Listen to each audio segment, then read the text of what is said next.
अस्सलाम वालेकुम।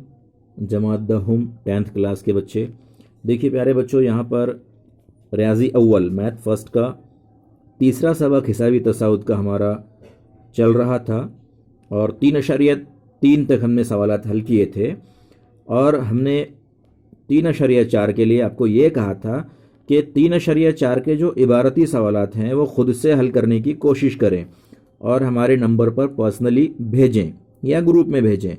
लेकिन सिर्फ एक तालिबा ने 3.4 के सवालात हमें हल करके भेजे थे, सिर्फ एक तालिबा ने, बाकी दूसरे बच्चों ने वो सवालात हमें नहीं भेजे हैं।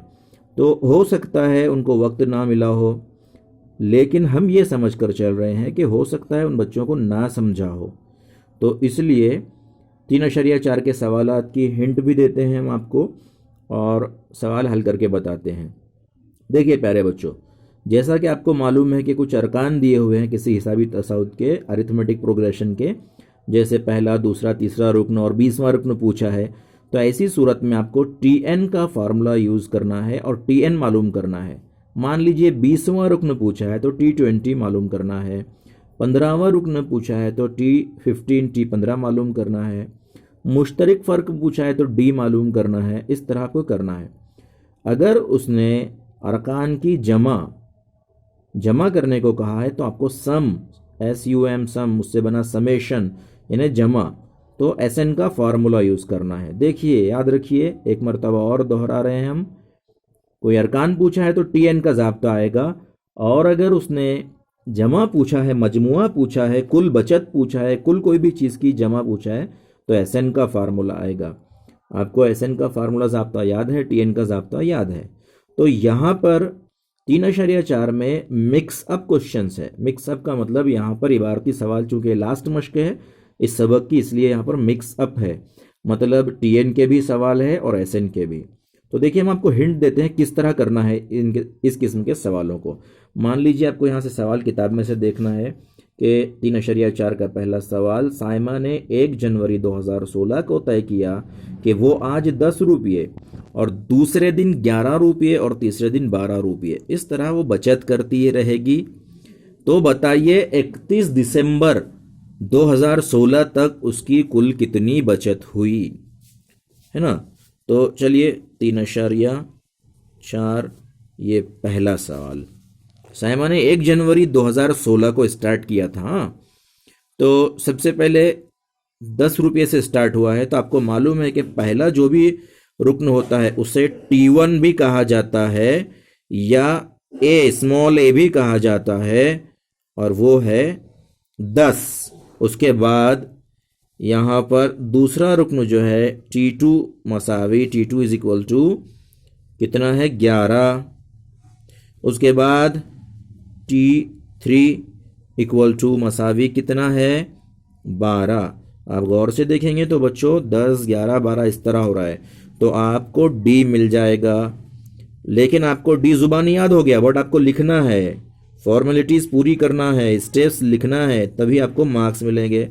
तो T2 माइनस T1, तो इसकी जगह आ गया आपका D मसावी 11 मनफी 10, तो D मसावी 1। ठीक है, डी हो गया। अब उसने बचत पूछा है तो भाई आपको SN का फार्मूला यूज करना है। तो सबसे पहले आपको क्या करना है, N मालूम करना है, N स्मॉल n यानी नंबर्स कि कितने अरकान रहेंगे।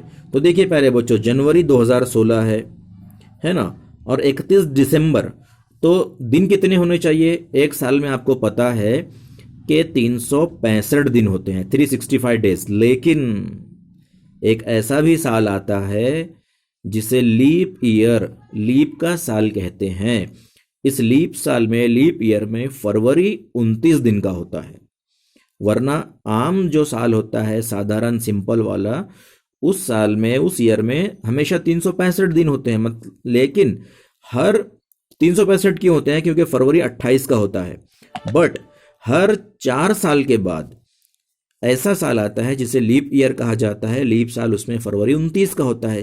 तो देखिए अगर फरवरी 28 का हुआ तो साल के कुल दिन कितने हुए, 365। बट फरवरी अगर 29 का हो जाता है तो उस साल लीप ईयर को कुल दिन जो होते हैं वो 366 दिन 366 डेज होते हैं। अब आपको कैसे पता चलेगा कि लीप ईयर है या नहीं, तो यहाँ देखिए, यहाँ क्या है 2016, तो इसके कभी भी याद रखिए, कोई भी आपको 2020, 2018, 2008, 2003 इस तरह दिया हुआ है, तो स्टार्ट के यहाँ से इकाई दहाई वाले 2 डिजिट देखना है आपको। मान लीजिए 2003 अगर है तो 2003, तो यहाँ 03 आएगा। ये 03 4 से तकसीम पजीर है क्या, 4 के पहाड़े में आते हैं क्या, नहीं, तो 2003 लीप साल नहीं है। लेकिन अब अगर यहाँ पर 04 आ गया 2004, तो 04 का मतलब 4 के पहाड़े में आते हैं, इसलिए वो लीप ईयर हुआ 366, 366 दिन होंगे। अब 2016 में देखिए यहाँ पर 16 है, 2 डिजिट लेने को कह रहे हैं हम हमेशा, 2 हिंद से इकाई दहाई के, तो 16 4 के पहाड़े में आते हैं, 4 से तकसीम पजीर है, इसलिए ये 2016 का साल 366 दिन का होगा। तो यहाँ पर n मसावी 366 आपको लिख लेना है। ओके, अब आपको SN का ज़ाब्ता लिखना है, तो SN का ज़ाब्ता 2 ज़ाब्ते हैं, n/2 कॉस में T1 जमा Tn, लेकिन हम यहाँ पर जो ज़ाब्ता लेंगे वो होगा SN is equal to cos में 2a, SN is equal to cos में 2a जमा कॉस में n-1 कॉस के बाहर d, और यहाँ पर आएगा n/2। देखिए n/2, और यहाँ कोई अलामत नहीं है कॉस के, मतलब यहाँ ज़र्ब है, याद रखिए, कॉस में 2a जमा n-1, यहाँ एक छोटा सा कॉस d, और फिर यहाँ पे अपना बड़ा कॉस बन। अच्छी तरह देखिए, SN is equal to n/2 in the bracket twice a plus in the bracket again n-1 bracket close d whole bracket close. ठीक है, n/2 कॉस में 2a जमा एक छोटे कॉस में n-1 d और कॉस बन। चलिए कीमतें रखते हैं। आपको पता है कि n 366 है, तो इसलिए S 366 इज इक्वल टू, अब n कितना है 366/2। ठीक है, इन द ब्रैकेट 2a, तो 2 और कॉस में a लिखिए। a कितना था बच्चों, 10 था, क्योंकि 10 रुपये से उस बच्ची ने शुरुआत की थी, उस लड़की ने शुरुआत की थी, जमा फिर n कितना है 366 और -1। अब d कितना आया हमारा हल करने पर 1, तो यहाँ 1 लिख दीजिए। प्यारे बच्चों देखिए, इसे इज इक्वल टू की अलामत लगाते हैं। आप चाहे तो इसे तकसीम कर सकते हैं, तो कैसे तकसीम करेंगे आप, 2 एका 2, यहाँ 2 एका 2 3 है, एक बचा 16 हो गए, 2 अठे 16, फिर 2 तिया 6।